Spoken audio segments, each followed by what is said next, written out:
जयंत पाटलांच्या कितव्या बायकोचं मंगळसूत्र मी चोरलं ते त्यांनी सांगावं असं पडळकर यांनी म्हटलंय। माझ्यावर जयंत पाटील मंगळसूत्र चोरीचा आरोप करतात, त्यांनीच सांगावं मी कितव्या बायकोचं मंगळसूत्र चोरलं असं म्हणत पडळकरांनी पुन्हा बेताल विधान केलंय। तर काही दिवसांपूर्वी त्यांनी जयंत पाटील राजाराम बापू पाटील यांची औलाद वाटत नाही असं वक्तव्य केलं होतं। मुख्यमंत्री फडणवीसांच्या तंबीनंतरही पडळकर मात्र आपल्या वक्तव्यावर ठाम असल्याचं त्यांनी आज पुन्हा जाहीर सभेत म्हटलंय।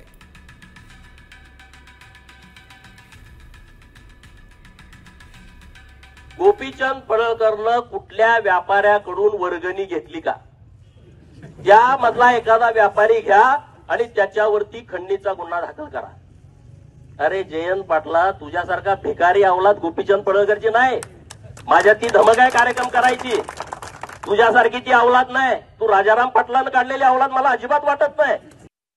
माझी लढाई प्रस्थापितांच्या विरोधातली लढाई आहे, ज्यांनी कारखाने ढापले त्यांच्या विरोधातली आहे। अरे तुम्ही मला मंगळसूत्र चोर म्हणता, तुम्ही मला मंगळसूत्र चोर म्हणता, मला मंगळसूत्र चोर म्हणता।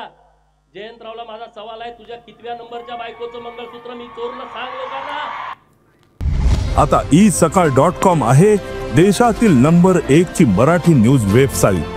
प्रत्येक अपडेटसाठी isakal.com ला नक्की भेट द्या।